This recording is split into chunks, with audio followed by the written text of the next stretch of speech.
Hello everyone, welcome to SKU Digital Classes. Myself Shivam Nayak, Assistant Professor Agronomy, Faculty of Agriculture, Sri Krishna University, Chhatarpur. आज अपन students बात करने वाले हैं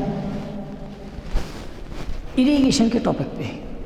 अपन ने पिछले लेक्चर में बात किया था फंडामेंटल ऑफ एग्रोनॉमी, और अब अपन बात करेंगे इरिगेशन पे कि इरिगेशन कहते किसको है। अगर अपन इरिगेशन की बात करें तो हिंदी में इसका मतलब होता है कि पौधों को जल देना। अब वो जल कृत्रिम रूप से भी हो सकता है और प्राकृतिक रूप से भी हो सकता है। जैसे अपने यहाँ पे देखा है बहुत सारे इरिगेशन के मेथड हैं। फसल उत्पादन में चाहे हम हॉर्टिकल्चर करें, चाहे हम अपनी ये खरीफ या रबी की क्रॉप उगाएं या कोई भी फसल उगाएं, कोई भी पौधा उगाएं, तो उसमें 4 कंपोनेंट मेनली काम करते हैं। पहला कंपोनेंट उस पर्टिकुलर फसल का बीज, यानी जिसको अपन सीड बोलते हैं। सेकंड वन इज सॉइल, जिसको अपन मृदा बोलते हैं। थर्ड वन इज होता है एनवायरनमेंट, जिसको अपन पर्यावरण या वातावरण बोलते हैं। और फोर्थ वन होता है इरिगेशन, यानी पानी या जल या सिंचाई। इन तीनों के जैसे ही इरिगेशन भी उतनी ही इम्पोर्टेंट है जितना कि ये चारों चीज़ें, चारों कंपोनेंट्स हैं अपने किसके लिए, क्रॉप के प्रोडक्शन के लिए। तो अपन बात करते हैं इरिगेशन पे। Irrigation is the agriculture process of applying controlled amount of water to land to assist in the production of crop as well as grow landscape plant and lawn where it may be known as watering. मतलब इसका सीधा सीधा मतलब ये है कि यह कृषि की वह प्रोसेस है, या जिसको बोलते हैं वह विधि है या मेथड है, जिसके द्वारा हम प्लांट्स को, पौधों को हम क्या करते हैं, पानी देने का काम करते हैं। वो आर्टिफिशियल भी हो सकता है और वो नेचुरल भी हो सकता है। अगली बात है कि irrigation helps to grow agriculture crops, maintain landscape and revegetated distributed soil in dry areas and during periods of less than average rainfall. जब वर्षा कम होती है तो हर उस जगह जहाँ पर वर्षा कम होती है वहाँ पे जो स्ट्रेस कंडीशन बनती है पानी की, उस कंडीशन को दूर करने के लिए, पौधों को ग्रो करने के लिए, अच्छी तरीके से पौधों को अपनी ग्रोथ करने के लिए, प्रोडक्शन देने के लिए जो हम पानी का यूज़ उसमें करते हैं, उसको अपन सिंचाई बोलते हैं। अब मैंने बताया कि वो नेचुरल भी हो सकता है और आर्टिफिशियल भी हो सकता है। लेकिन जो नेचुरल होगा उसको अपन रेनफॉल या वार्षिक वर्षा बोलते हैं, लेकिन जो हम आर्टिफिशियल करते हैं अपन उसको सिंचाई बोलते हैं। अपन बात करेंगे सिंचाई में अपन क्या क्या पढ़ने वाले हैं। तो अपन फर्स्ट वन पढ़ने वाले हैं, पहले अपन पढ़ने वाले हैं इरिगेशन, सिंचाई क्या है। दूसरा अपन पढ़ेंगे इम्पोर्टेंस ऑफ इरिगेशन, हम इरिगेशन आखिर क्यों कर रहे हैं प्लांट्स में, क्या इसका कोई महत्व है इरिगेशन का क्रॉप प्रोडक्शन में। थर्ड वन इज पढ़ेंगे टाइप ऑफ इरिगेशन, इसके प्रकार कौन कौन से, अपन किस किस विधि से अपन इरिगेशन पौधों में कर सकते हैं। नेक्स्ट अपन पढ़ेंगे modern method of irrigation, most point है ये, क्योंकि जो आज टेक्नोलॉजी आई हुई है एग्रीकल्चर के क्षेत्र में, कृषि के क्षेत्र में, उसमें modern method of irrigation, fertigation और उसके अलावा बहुत सारी हाइब्रिड सीड और बहुत सारी मैकेनिकल जो चीज़ें हैं उनने कृषि में एकदम से बदलाव करके रखा हुआ है। तो अपन बात करते हैं, नेक्स्ट अपन बात करते हैं इरिगेशन की। अपन बात करते हैं इरिगेशन आखिर किसे कहें अपन। तो अपन सामने देख रहे हैं कि हर मेथड में, चाहे ये मेथड हो, मेथड कोई भी हो, ये हो मेथड, ये हो सकता है, ये हो सकता है, ये हो सकता है, ये हो सकता है, सब में हम देख रहे हैं कि कहीं ना कहीं पानी दिया जा रहा है। किनको दिया जा रहा है, प्लांट्स को दिया जा रहा है।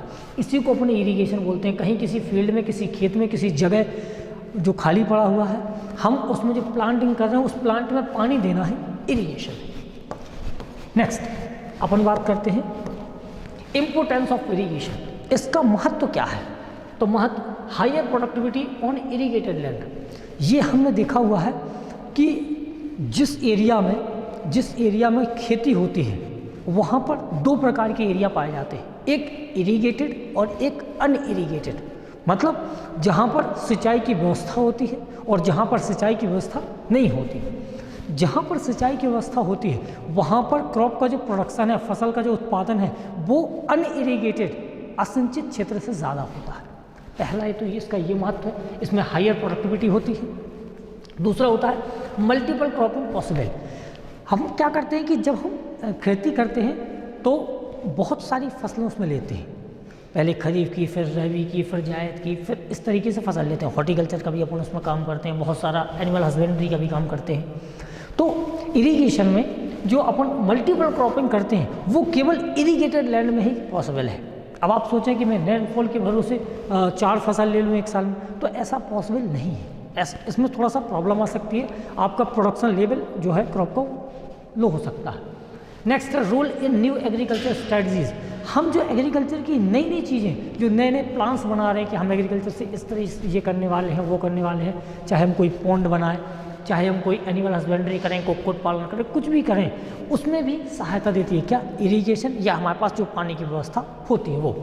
नेक्स्ट अपन बात करते हैं कि मल्टीपल क्रॉपिंग किसको कहते हैं। तो मल्टीपल क्रॉपिंग का क्या मतलब होता है, जैसे एक ये क्रॉप लगी हुई है, ये अलग क्रॉप है, ये अलग क्रॉप है, ये अलग क्रॉप है। तो मल्टीपल क्रॉपिंग, बहुत सारी क्रॉप एक ही जगह पर उगाना और एक साथ उगाना, एक जगह पर एक साथ एक से अधिक फसलों को उगाना मल्टीपल क्रॉपिंग कहलाता है, जैसे आप इसमें देख रहे हैं।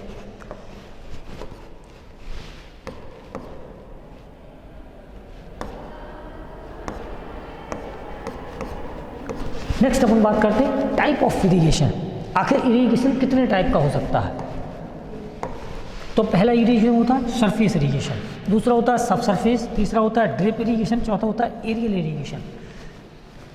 सरफेस इरिगेशन आखिर किसको कहते हैं। सरफेस इरिगेशन का सीधा सीधा मतलब ये होता है कि हमारी ये भूमि है, जो हमारी भूमि है उसके अपर सरफेस पे, ये अपर सरफेस है इसका, इस अपर सरफेस पे पानी देना, इसको बोलते हैं सरफेस इरिगेशन। सतही सिंचाई हिंदी में इसको बोलते हैं, सतह पे पानी देना, मतलब कोई सतह है जिस पे अपन ने क्रॉप प्रोडक्शन किया उसी पे अपन डायरेक्टली दे देते हैं, अपन को मतलब नहीं, उसको बोलते हैं अपन सरफेस इरिगेशन। लेकिन इसका जस्ट अपोजिट जिसको अपन बोलते हैं सब सरफेस इरिगेशन, उसमें क्या होता है, सरफेस ये है हम पानी उसके नीचे देते हैं। अब वो विधियाँ कुछ हो सकती है, नाली द्वारा, ट्रेंच के द्वारा या पाइपों के द्वारा, आगे आके अपन समझेंगे इसको आगे। उसके बाद तीसरा आता है एरियल इरिगेशन। एरियल में क्या रहता है कि ये सरफेस है, हम यहाँ पे ऐसे पानी देते हैं फुहार के रूप में, इस तरीके से वो हवा में होता हुआ पानी नीचे आता है। और चौथा होता है ड्रिप इरिगेशन। ड्रिप में क्या रहता है कि जो प्लांट्स हैं पर्टिकुलर, जैसे ये एक प्लांट है, ये एक प्लांट है, ये एक प्लांट है, जैसे यहाँ पे दिख रहा है ये प्लांट है, तो हम यहाँ पर्टिकुलर पाइप के माध्यम से छेद कर देते हैं, तो ये पानी देता रहता है, इसको ड्रिप इरिगेशन कहते हैं। अपन बात करते हैं पहला सरफेस इरिगेशन का पहला मेथड जो है उसको बोलते हैं फ्लड इरिगेशन, जिसको बोलते हैं बहाव विधि या बाढ़ विधि, जो बहुत ही फेमस है। इंडिया में इसका यूज़ बहुत ज़्यादा किया जाता है, खासकर धान के क्षेत्रों में, जहाँ पर धान की कल्टीवेशन और पैडी कल्टीवेशन करते हैं वहाँ पे इसका बहुत ज़्यादा रोल है। क्यों? क्योंकि धान पानी बहुत ज़्यादा मांगती है, 5 से 6 सेंटीमीटर पानी उसमें भरा रहता है, इसको कहते हैं फ्लड इरिगेशन। सेकंड आता है फरो इरिगेशन। फ्लड इरिगेशन से थोड़ा सा अलग है, वही थोड़ा सा अलग है कि इसको अपन कुओं में मार देते हैं, पहले यहाँ पे दिया, फिर थोड़ा सा लाइन छोड़ दिया, फिर यहाँ पे दिया, उसको बोलते हैं फरो इरिगेशन या कुंड विधि, जिसको अपन डायरेक्टली नहीं छोड़ते, कुंड बाई कुंड, फरो बाई फरो पर देते चले जाते हैं। नेक्स्ट अपन बात करते हैं रिंग मेथड। ये बहुत ही पॉपुलर मेथड है, किसके लिए?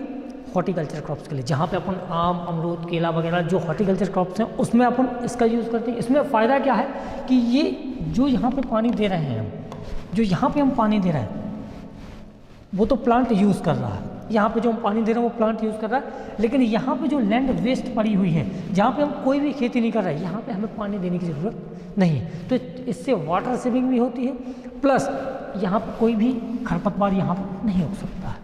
इसका ये भी एक बहुत अच्छा अपन कह सकते हैं इम्पोर्टेंस है। उसके बाद अपन बात करेंगे रिंग का मतलब होता है थाला। रिंग का हिंदी जो मतलब होता है वो तो है थाला।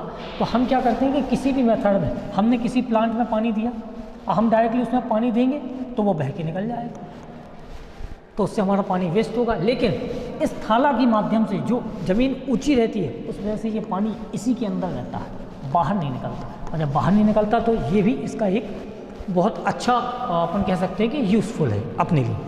नेक्स्ट अपन बात करते हैं सब सरफेस इरिगेशन। अपन ने सरफेस इरिगेशन में मेनली 3 देखे, बहुत सारे हैं, बहुत सारे। एक फ्लड इरिगेशन, बाढ़ विधि, दूसरा फॉलो मेथड, इसको कुंड विधि बोलते हैं, तीसरा है रिंग मेथड, इसको अपन थाला सिंचाई बोलते हैं। उसके बाद अपन अगली बात करते हैं सब सरफेस इरिगेशन। मैंने अभी आपको जस्ट आपको बताया था कि सरफेस इरिगेशन क्या होता है कि ये सरफेस है, इस पर इरिगेशन करना, इसको बोलते हैं सरफेस इरिगेशन। लेकिन इसी सरफेस के नीचे पानी देना, इसको बोलते हैं सब सरफेस इरिगेशन। जैसे अपन यहाँ पे देख सकते हैं, ये अपना क्या है, ये अपना सरफेस है।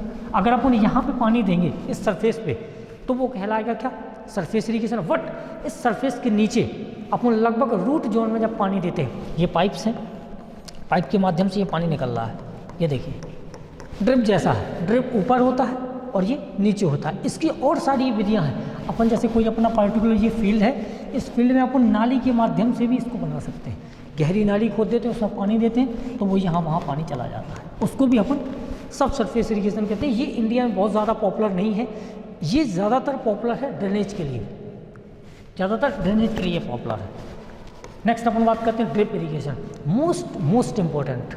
इसकी जो जल उपयोग दक्षता है ड्रिप इरिगेशन की, इससे क्या होता है, ड्रिप इरिगेशन से क्या होता है कि जो हम पौधा लगाए हैं उसके जड़ क्षेत्र में पानी को देते हैं। पाइपों के माध्यम से पाइप बिछा दिया जाता है, उस पाइप से उस पर्टिकुलर पौधे के पास क्या किया जाता है, खोल किया जाता है, जिससे पानी बूंद बूंद करके गिरता रहता है। वो इसकी जो इरिगेशन कैपेसिटी वो 90% की समथिंग है, मतलब 90% तक ये सिंचाई दक्षता या अपन इसको बोल सकते हैं इरिगेशन कैपेसिटी है इसकी। और ये पानी का जो सेविंग करती है वो 60 से 70% तक पानी बचाती भी है ड्रिप इरिगेशन।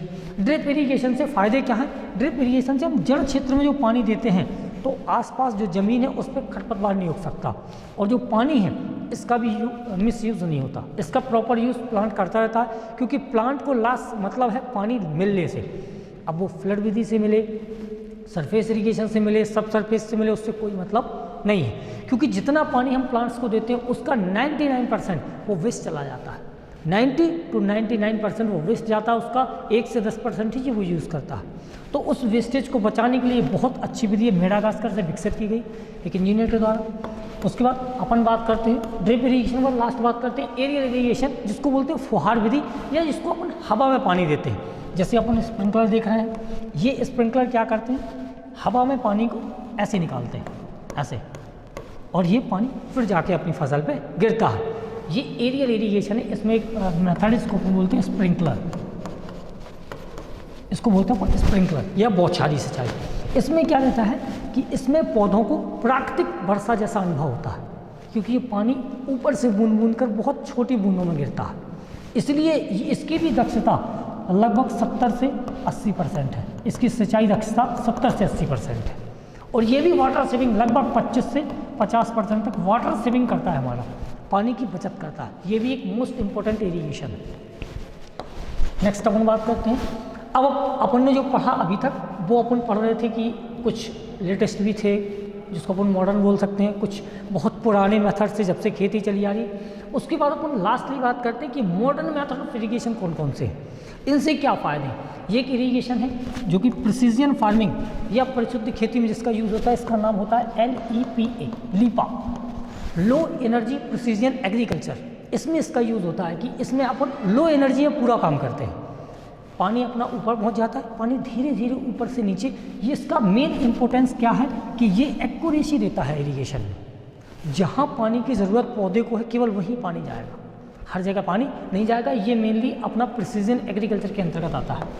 उसके बाद अपन बात करते हैं लास्ट, ये है सर्ज विधि। इसमें क्या होता है कि ये पाइप लगा होता है, ये पाइप लगा होता है इस तरीके से, और यहाँ पे अपनी फसल लगी होती है। अपन एक तरफ इसमें पानी देते हैं, एक तरफ, दूसरी तरफ नहीं देते, क्योंकि यहाँ का पानी कहीं ना कहीं यहाँ आएगा थोड़ा थोड़ा। दूसरा क्या होता है कि हम इस एरिया में पानी देंगे तो इस एरिया को छोड़ देंगे, फिर अगले एरिया में पानी देंगे। इसको बोलते हैं सर्ज मेथड। इससे क्या होता है कि पानी की बचत होती है, क्योंकि पानी तो कहीं ना कहीं सीपेज होकर नीचे अगल बगल में जाते ही, वर्टिकल सेक्शन में पानी जाती है, आप कहीं भी पानी डाल दो वो सीपेज होकर यहाँ वहाँ जाएगा। तो हम एक जगह पर देंगे, दूसरी जगह अपने आप आ जाएगा। इसको अपन सर्ज मेथड ही बोलते हैं। Okay, thank you.